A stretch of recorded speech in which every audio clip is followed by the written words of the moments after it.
Hi, this is Inspiring Honesty, and I'm your host, Greg Brahe. I'm an atheist.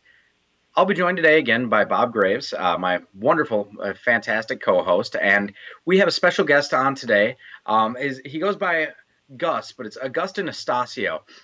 Gus is, and he gave me an introductory piece here for him that I think I want to cover as well as I can, but he is a third generation former Jehovah's Witness. And he co-hosts an internet talk show that airs weekly, features mainly exit testimonials from former Jehovah's Witnesses and other cultists, scholarly guests, and theological discussions and debate on Christianity and cults. That show is called Healing XJW's Radio. He also is a moderator and a regular contributor on a website that's a interreligious blog, healingxjws.com. He has received some theological training and has worked as a pastoral assistant for 5 years. I'm now in the Lutheran Church, the Missouri Synod, but attends a Baptist church. So I'm curious and have a lot of discussions. As I've mentioned on the show before, I study regularly with a Jehovah's Witness who's a very good friend of mine, so I'm very familiar with a lot of their doctrine. Again, as an atheist, I don't agree with it, but it's certainly something that I would love to hear the testimony of somebody who was part of it before.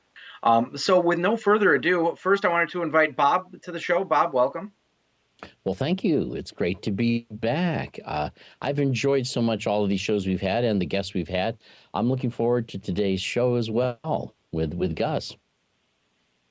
Me too. And Gus is joining us by telephone today, so we will have him with us. But Gus, would you like to say hi to the audience? Welcome to the show. Greetings, everyone. You sound like Bob when you open with greetings. That's standard. Greetings. It's a common problem with all of us good people. Well, that's why I don't do that then. Gus, I want to say how much I appreciate that you're going to be, or that you're here on the show. You are the first. Well, I don't know how to say this other than the first person that I see as having a mission similar to my own, but in a very, very different way that we have on here. So I'm really excited to see. I loved on the website, the Healing XJWs, where you have the members of this forum are either thinking of leaving the organization, have left, or want to learn about the Watchtower Society and why so many of its members have left, or why so many of its members leave. And it goes on from there, but I love the way that it ends to say, this site is about healing and recovery, a place that honors each one's freedom to ask questions, explore, and discover who we are. I love that. I think that is a fantastic mission statement of sorts. Well, it's a unique one amongst, I guess, exit counseling amongst the cults, and particularly amongst Jehovah's Witnesses. It's actually Nate Beckman's the innovator of the website and the radio program. I just hopped along, and we have different moderators from different religious backgrounds. We have Linda, who's a shamanist. We have Ben, who I would say is an agnostic, who is somewhat in denial of his agnosticism, but he clings to his Christianity, but I would definitely label him as agnostic. And we have Nate and myself, whom are Christians, and I would say I am a Christian with various leanings, and so I'm not an in-your-box fundamentalist. I have different varying beliefs that would probably gain me some ostracism amongst the counter-cult community in different respects. My kind of guy.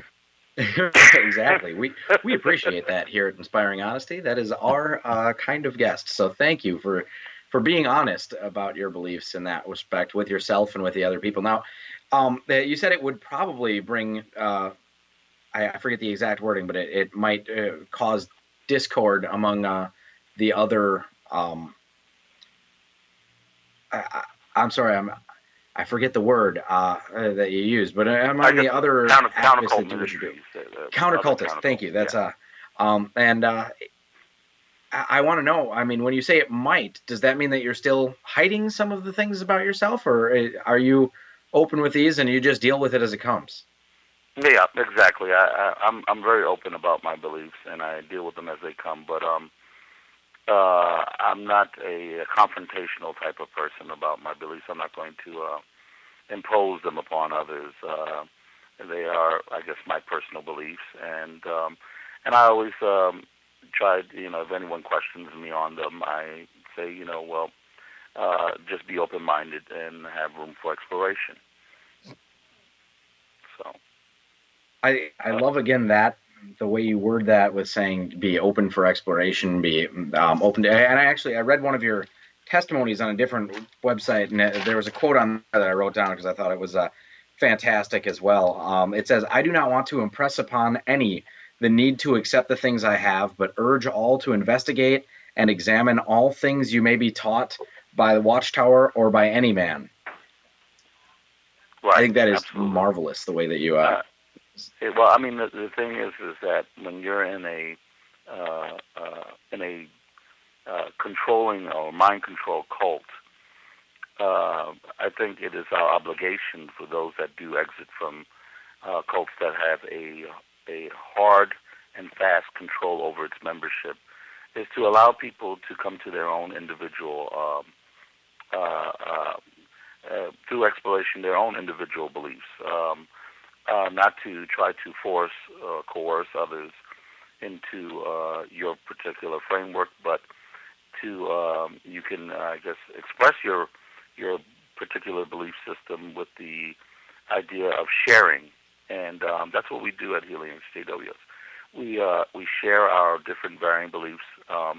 We may maybe debate a little bit, and we may sometimes even argue, but we recognize that we have now the freedom and the liberty to explore and to test our own beliefs. And so mind control cults, of course, reject exploration, examination, and independent thinking, and the Jehovah's Witnesses particularly are adamant against independent thinking. They've published several of their magazines deriding independent thinking as evil and insidious and to be avoided. And so the first thing that you learn when you come out of a mind control cult is that whatever my beliefs are, those are my beliefs. I came to those conclusions. I may believe that this truth is my truth, and I may want others to come to that conclusion, but I will allow them the freedom to explore that and come to their own conclusions, whether if my truth is truth. I love the way that you have come to that. And Bob, did you have anything you want to say? You generally have a lot of insight when it comes to things of this nature. I like what I'm hearing Gus talk about, and I think that in some ways he's shifted from this extreme isolation to a genuine openness about let all things come out. Let's talk about things. Let's not hide anything. And Gus, I really want to commend you on what I think is just wonderful that you're committed to the idea that we don't want to coerce or control anybody, but let them genuinely and freely think as they do, without regard to where that's taking them, so that what they do end up saying or thinking is something that is genuinely a reflection of their most honest efforts. I like that a lot, and I think that it's something also. I'm curious if you think you're seeing more of this. I'd say like back in the 70s when you saw people coming out of certain mind control groups, they would sometimes go into some other form of either moderate mind control, or they would just go into a real angry kind of atheism or something. But to see people who are genuinely still open to the idea of faith or not faith, this is something that seems to be new, and yet I'm running into it in a variety of places. So I find it refreshing that you're there. Do you find that you're running into it in other places, like say maybe people who used to be Mormons or who used to be whatever fundamentalists and things like that? Are you running into it? Oh, absolutely, all the time. I would say probably about 90% of the Jehovah's Witnesses that leave that religion do lean towards an angry atheism, and that's an understandable position because Mhm. when you come from a particular religious order that is so controlling and so adamant on absolute uniformity of beliefs, then you're going to reject, any attempts of uniformity and conformity to one particular belief system. And so I encountered many angry atheists, and I do have some friends that are atheists that are not so angry and that are free to explore and to discuss and dialogue. And that's why I think that our particular forum, the blog site that Nate began, is a very unique place because most discussion boards, discussion lists do have this us versus them mentality, Mm-hmm. and that us versus them mentality is the same type of mentality that we exited from, and we don't want to propagate. I think that the more the older that I get, and I've been 14 years a Christian, I've evolved as a Christian. I've learned that I guess I've become a lot more ecumenical in my belief system. I was fundamentalist when I first exited the Jehovah's Witnesses, and the more that I've been exposed to people of different faiths, I've come to realize that this us versus them mentality is actually the wrong mentality to have. No one wants to be labeled the devil's child, or no one is purposely trying to go against God, and so people come to certain conclusions based upon their environment, sometimes based upon the people they've encountered, and sometimes based upon their education. Mm-hmm. So I think that as I've become older, I've become a lot more open to dialogue with people of varying faiths, and I think that there's always something that you can gather from any mutual dialogue, and that's the point. For the sake of context, though, I'm curious. I certainly don't want us to be bad mouthing the organization, and I'm sure you're not really interested in doing that. But for the purpose of clarity, I was wondering if you could share with us some of the ways in which you experience the Jehovah's Witnesses as maintaining such a strong control over people who might start to think for themselves.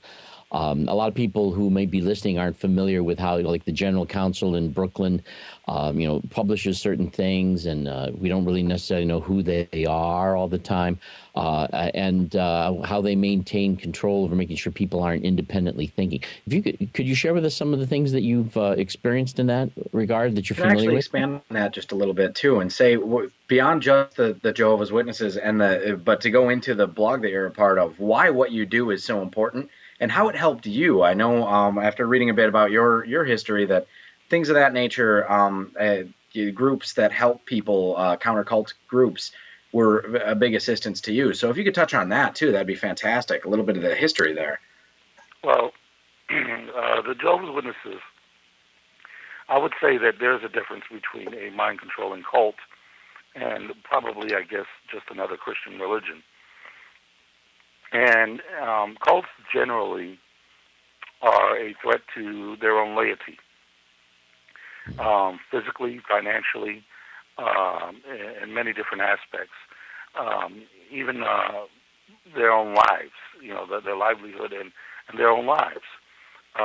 This is why Jim Jones and Branch Davidians, which were communal cults, were such a threat, because they were a threat to their own. They practiced sometimes abuse by the leader, having sexual abuse amongst the members, and of course they're tantamount to suicide. We know about the UFO cult, TMBO, I forgot the name, the Heaven's Gate cult. So the Jehovah's Witnesses are probably not, they're not the equivalent of a communal cult, but they're very, very, very close to the equivalent of a communal cult because of the high amount of control. Some of their particular doctrines that are in endangerment to their own is the way they treat pedophiles in the religion. They protect pedophiles because they fear public information about them that would dishonor their God. And so they lie in court about situations. Another area is the blood transfusion doctrine. I want to say before we go on from that one, that is that a well-documented phenomenon? I mean, I am one that very strongly supports making sure that the claims of that nature are not just a general opinion or conjecture. Is there evidence that that actually has been going on, similar to the evidence in the Catholic Church? Wikipedia actually covers that some too. Yeah. Okay, I just wanted to make sure on that one. Just and you said Wikipedia would be a good place to find out more on that. We're all talking at the same time. Yeah. On Wikipedia, it also mentions that some of the criticisms that it's it seems to be more commonly known that the issue of pedophilia. Now, in all fairness, I can appreciate the fact that they'd like to control the bad press. And so I'm sure that it's not their intention to cover this up just because they don't care about it. But it seems to me that their isolationism makes this strategy make sense to them. And unfortunately, this seems to be a documented reality that when issues of pedophilia have occurred, that you just can't get to the bottom of it, and they will not let it out. So I mean, there is some documentation to that effect. But then again, when they don't let it out and you don't find anything out, we're basically what we're talking about is the evidence of smoke. Well, I mean, their pedophilia issues have been well documented, and largely the reason why they don't want this information to disseminate amongst the public is because they believe that they should handle their own issues in-house, no matter what the governing authorities have to say, because they teach that the governing authorities are under the control of the devil. And so even though the Bible says that God has placed the governing authorities and that we should be subject to those governing authorities, they believe that, and they believe also the disillusionment that the devil controls all the governing authorities, and therefore they cannot trust their affairs in the hands of Satan's people. And so they have no molesters in the congregations that they do not report to the police, to the authorities. There was just recently a landmark case where they lost. It's called the Candace Conti case. They lost this case, and they had to pay, I think, somewhere in $18 million. $21 million is what I heard. Yeah. Yeah. Well, it was I think 27, but I think it was I think their court costs. Yeah, 27 in totality, but I think it was the immediate bond was 18. So they have. This is not the first time. They've had several cases where what they've done normally was settled out of court, and of course the compromise for settling out of court was that the person had to not disclose the case to the public, and so they've protected. It's funny is known victims of pedophilia in their midst, and what they've done is sent their lawyers to protect the actual pedophiles, and they've excommunicated the victims of the pedophilia because the victims did what they should have done was they've gone to the authorities and because they've gone to the authorities, these victims are disfellowshipped because they didn't rely upon Jehovah's organization, which is what they would refer to them as. Disfellowshipping is something that I think Bob had touched on a bit, and it's one of the questions that I had. Could you explain a bit more about what disfellowshipping is, what that means? I know that when you leave the organization, there's some serious consequences behind that, and it's different with the fact that me, as an atheist, one of my, again, best friends, Jehovah's Witness, and he can talk to me about whatever he wants to, and we can have conversations on a regular basis, him knowing that I'm not only an atheist, but an actively evangelical one. And that's okay, but he can't talk to friends of his that have been disfellowship. Can you explain a bit more about how that works? Well, church discipline is not uncommon even amongst the evangelical realm, but I think that their identity with church discipline and evangelical identity with church discipline are on two different planes. Most evangelicals, Protestant churches, I think even the Catholic Church, excommunication is simply a denial of membership of the person by means of partaking in the communion bread and wine, and so they would be refused to partake in those emblems. But for Jehovah's Witnesses, it's a lot more. Because they don't really partake in the communion emblems, they regard communication as the emphasis of their excommunication, which they call it disfellowshipping. So you would not fellowship with a Jehovah's Witness that has been disfellowshipped, or a Jehovah's Witness that has disassociated themselves from the organization. And so there are many things that could cause you to be disfellowshipped with, cheating on your wife, premarital sex, and also primarily any difference of beliefs with the organizational beliefs. So one of the central beliefs of the Jehovah's Witnesses is that Jesus returned invisibly in 1914, and he was enthroned in 1914, invisibly. If I was a Jehovah's Witness and I said, well, I don't believe Jesus came back invisibly in 1914, I don't think he's come back at all, I could be disfellowshipped for disagreeing with the hierarchy on that teaching. And so disfellowship means that my family, my friends, all the people I know at the Kingdom Hall would not even speak a word to me. If they saw me on the bus, they would walk past me. If I said hi to them, they would not respond. They would treat me like I was literally invisible. And so as a former Jehovah's Witness myself, I'm a third-generation Jehovah's Witness, my entire family, they do not call me. My mother, she had a wedding, and they said I could come to the wedding, but I could not come to the reception. My grandparents' funeral, I was not allowed to go, or I was told not to come. So there are different things that, so as far as my family, I'm cut off, literally. But I know there are certain nuances where it gives me freedom, and that's with my children. I can talk to my mother about my kids, but I can't discuss anything doctrinally or anything about my spiritual life with her.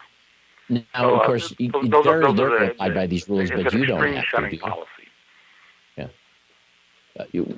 Would that be true that you're not required to abide by these rules, but they are? Because if you're not a part of that anymore, then they don't possess that. Right. Yeah, but what's funny is that they would expect me to abide by those rules even though I've left. It's sheer arrogance. Yeah. I imagine that is a lot of us can't imagine the difficulty and the pain of that. Because we're talking about your family, people you've known, people who are extended, people who really are part of your network of life. It's just that's amazing. How's that working for you? I mean, are you kind of at a point where you're this is okay, or you're working with it, or are there days when you really miss these people? Or I mean, tell me a little more about that. I'm really curious. In the beginning, it was very, very difficult. I mean, I was the Lone Ranger. My wife was a believing Jehovah's Witness. My father-in-law was a believing Jehovah's Witness, and of course, all of my family, and extended family, were Jehovah's Witnesses. So I knew that in the beginning, when I was investigating and examining my beliefs and the history of my religion, that what I had to do was I had to do it subtly, and or I would have had repercussions. But I knew that when it came to the point where I had to make a choice about my conscience or my religion, and I knew that I had to follow my conscience, and I knew that it would result in the repercussions of my family shunning me. I knew that it was going to be a difficult task, but it's not one that other people have not also done. Martin Luther against the Council of the Catholic Church, St. Paul, against his pharisaical peers, and so I knew that I had to follow my conscience, and my conscience had a much heavier price than even my extended family and what I would endure through that. Gus, I'm sorry for what you went through. I mean, that's something that nobody should have to face, especially when you know it's coming, to have that choice come at you. And it's a big part of why I wanted to have you on the show, and not just because you went through it and you can share that personal experience, but because you do something about it to help other people. And I feel that in that, as odd as it may seem, you and I have a very similar cause. And in that respect, I'm not sure how familiar you are with this. It sounds like there's a person that's associated with your blog that may handle it a little bit, but the very same is true in a lot of ways about people who leave their faith entirely, regardless of what faith it happened to be. Atheism leads to a lot of shunning, a lot of backlash. I was afraid. I stayed in the closet for about 2 years, and before telling anybody. I was deathly afraid of telling my mother or my in-laws, because these are strong Catholics, and I married their daughter, and now they're finding out their daughter is married to an atheist, and that was a scary thing. I knew that it wouldn't have the same exact kind of repercussions, but I was lucky in that respect, and there have been a lot of people who have suffered in that way from even things like the Lutheran Church, or even the Unitarian churches have a history of disfellowshipping of sorts. So I love what you do in helping people through these transitions. I'm not opposed to discipline within certain communities. I mean, if you're going to be a citizen of the United States, you have to abide by its laws. If you're going to be in the Lutheran Church, then and a member of that church, you should be expected to be agreeable within that community. You should be expected, to live by a certain moral code or standard. But I am opposed to any church or religion or organization that feels that any opposition to its beliefs, which is by conscience of the person, is not up for discussion or dialogue, then there's something wrong with that.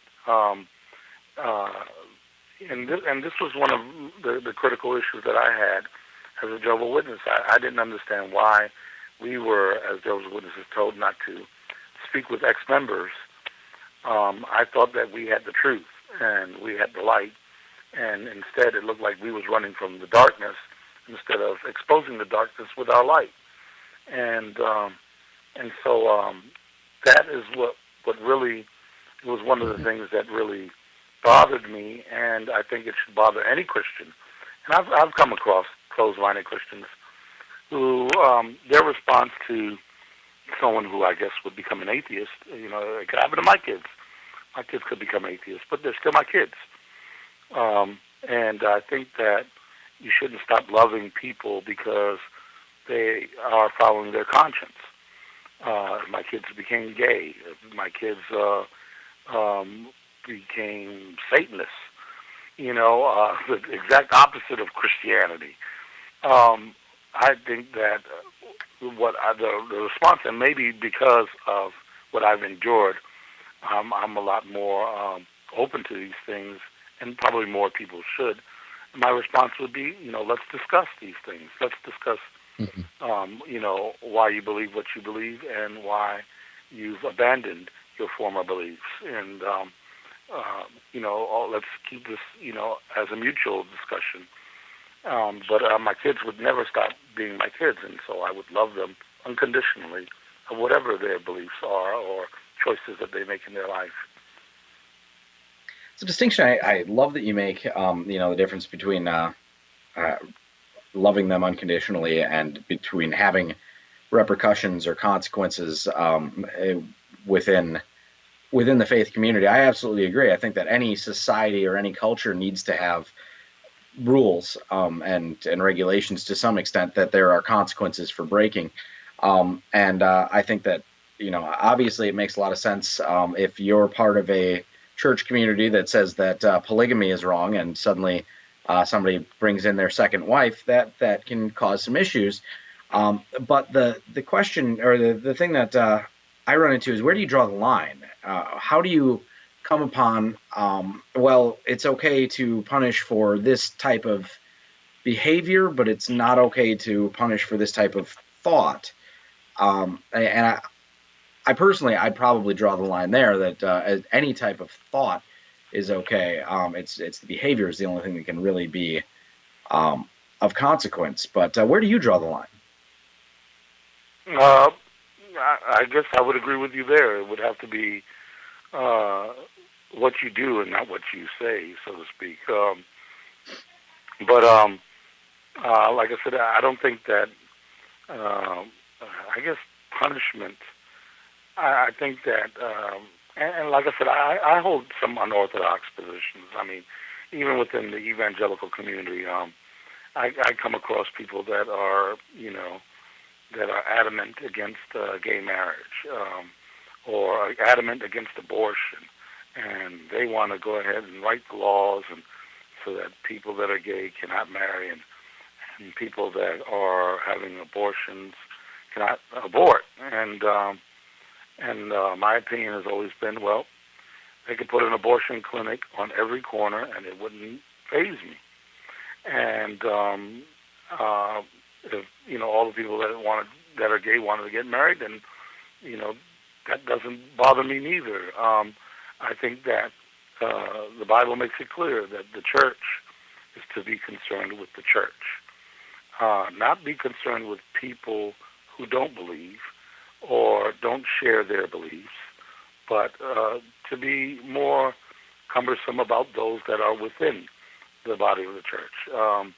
And so if someone chooses something that is not conducive with what the church teaches, then let them go to where a community that actually accepts that type of behavior or that type of line of thinking.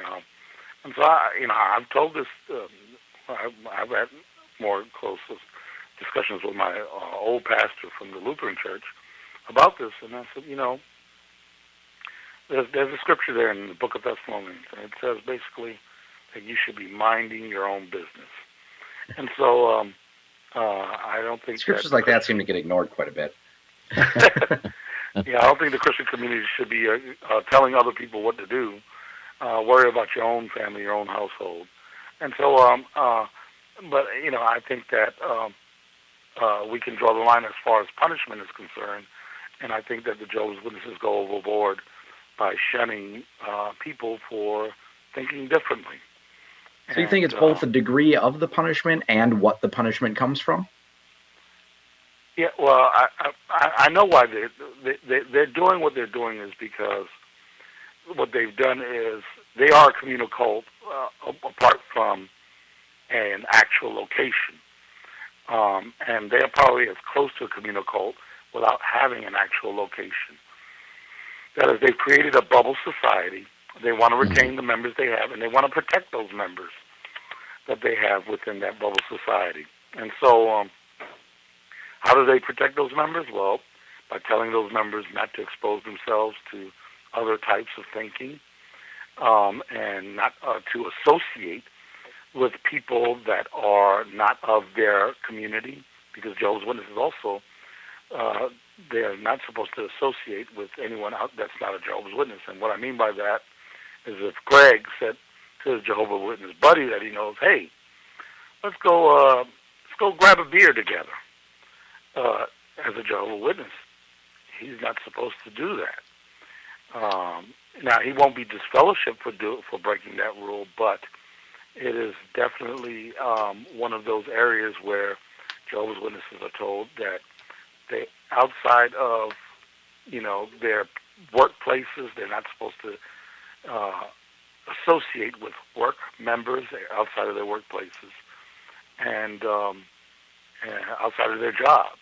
So these are not, they don't view you as an associate. They view you as what they call the world. And so it's a bubble society, and the only people that Jehovah's Witnesses are supposed to have a dinner with, a beer with, or any kind of, let's say a wedding anniversary celebration. Social interaction. Is with Jehovah's Witnesses.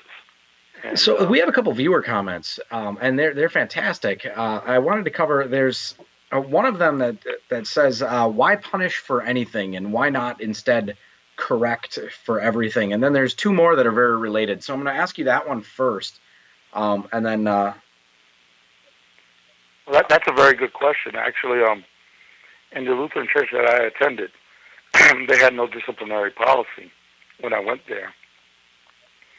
And something really, really adverse happened.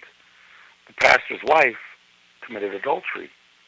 And so she was cheating with one of the youth leaders in the church, and my pastor was in utter denial that this was occurring, even though she left his home and went and moved in with this man.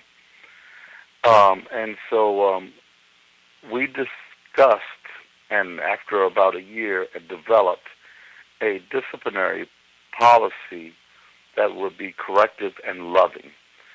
And that is that, first of all, you don't, if something like that situation, you want to give people an opportunity to repent of such behavior, to change their minds about those things.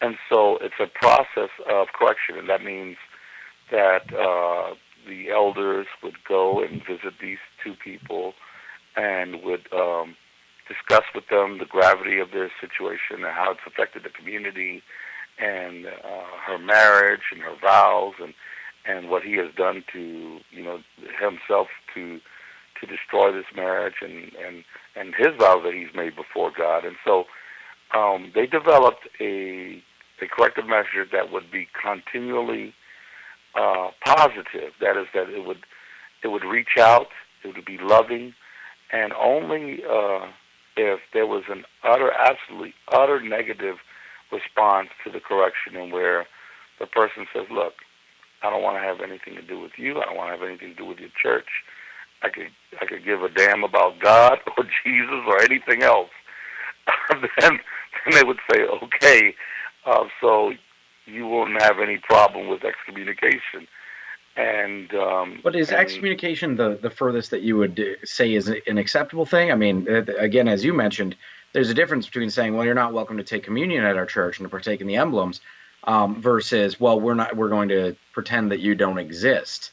Right, exactly. Well, that's never justified. Standard excommunication is, a refusal to communion, not a refusal to church attendance. If someone who has been excommunicated decided that they still wanted to attend church every Sunday or every Wednesday, then so be it. In fact, that's the best place for them to be. you know, where else are they going to Most find, churches, yeah. a sense of conscience than by being present there and hearing the Word of God being spoken and in a powerful way through people and through teaching and through music. And so, and that's why I say that what Jehovah's Witnesses do, or their idea of discipline, is not corrective. It's punishment. And that's the difference. See, church discipline should be corrective, not punishment. And it should be loving, and it should be always with a hand extending one to return.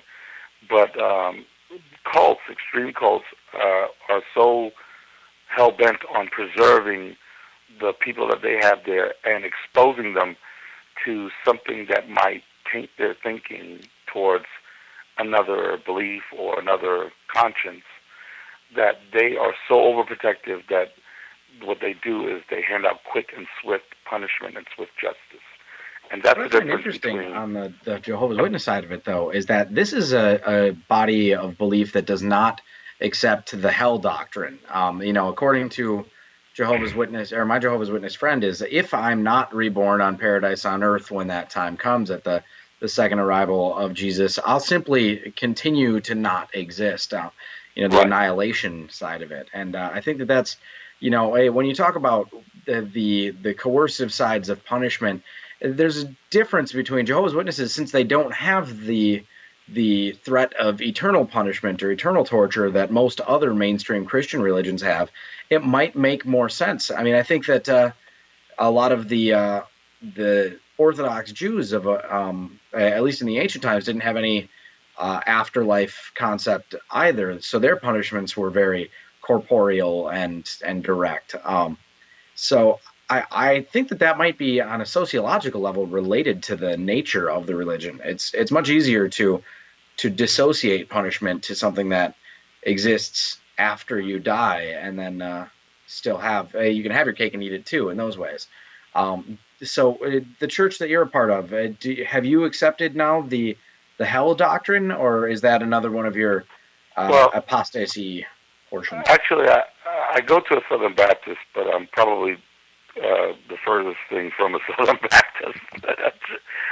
I'm a member in the Southern Baptist Church, and me and my family go there. And like I said, I've grown very ecumenical, and because of my experience in the church, I've served as a pastoral assistant in the Lutheran Church, and I've been to a couple of different non-denominational and denominational churches.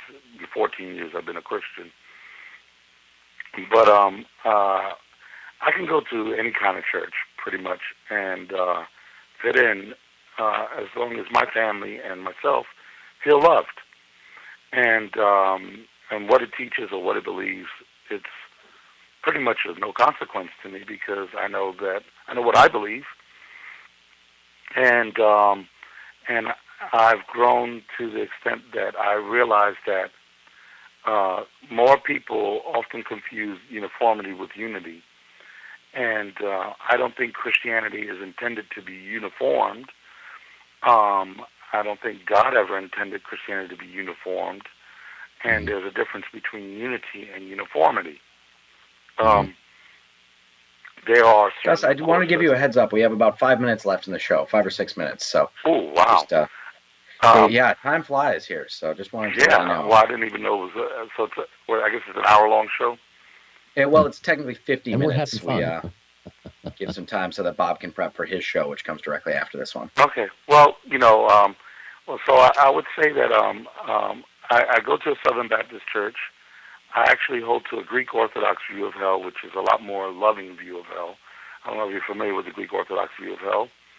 But the Greek Orthodox view, which we're going to discuss actually on my program December 15th with a Greek Orthodox apologist, is a view that the reason why people in hell are in torment is because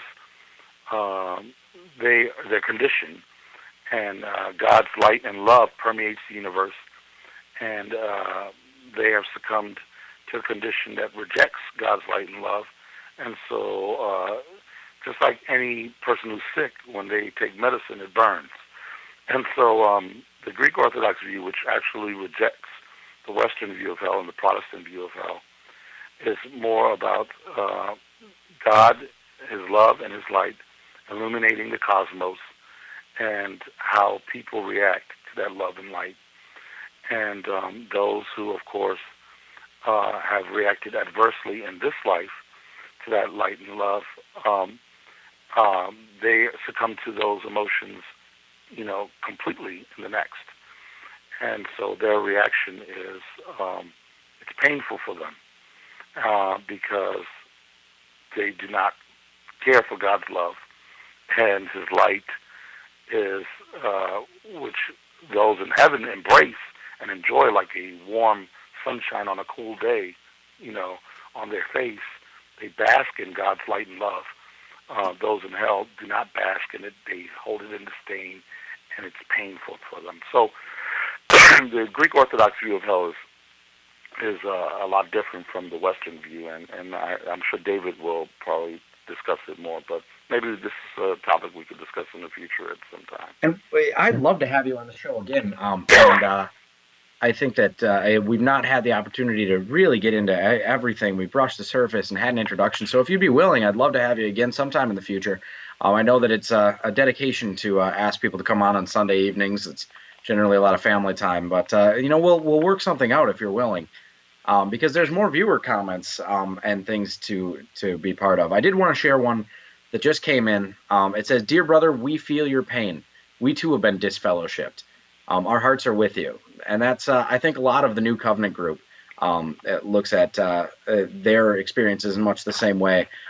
And just the questions that have been asked have led to a lot of consequences and personal lives of a lot of people. So you're certainly speaking to a crowd that can empathize, if not fully understand. Oh, I'm glad, and like I said, we all have we all have value in this world, no matter what we believe. And I mean, Gandhi himself said it about Christianity. He says, you Christians, I like your Christ, but you Christians, not so much. And I think I empathize with Gandhi's statement there also. Bob, is there anything else that you wanted to say before we have to wrap it up here? I just would like to thank Gus and speak very, very, very admirably about his conscience. Gus, thank you so much. I realize you having gone through this was difficult, but you did what you had to do. You're not trying to be a hero, but you really are a hero. And I think that there's a lot of people who've been listening are inspired and encouraged by what you're doing. And you've lost some friends, you've been cut off from some family, but I hope you found a lot of people. And with the New Covenant group, I would say that people who believe, people who don't believe, people who don't know what to believe, but are in many ways much like you in this openness to, let's question things that need to be questioned. Let's be honest, and let's go where we need to go. I really want to just commend you for that. I find it inspiring, and I really think it's awesome. I hope that we get a chance to talk even a little bit more in depth. Hopefully, we'll run into each other on Facebook and things like. But sure. Thank you so much for being a part of this. Oh, no problem. Gus, thank you. Thank you very much. Thank you for inviting me. Thank you. And again, we would love to have you again on the show. It's been a pleasure. With this, I will need to do my quick sign off. So thank you to the audience and to all of our viewers for your fantastic comments, for interacting with us, for watching from home or the studio. We love to have your interaction, and thank you for joining us this week. Look forward to having you in the future with Inspiring Honesty at 6 p.m. every Sunday night.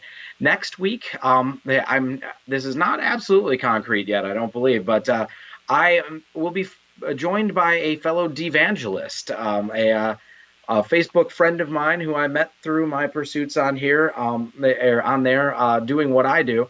another atheist who is very similar but has a very different background. And it's I have no idea. He'll be the first like-minded individual I'll be bringing on the phone in that respect, or bring onto the show. So I'm excited for that. Thank you for joining us again, and tune in next week at 6 p.m. for Inspiring Honesty.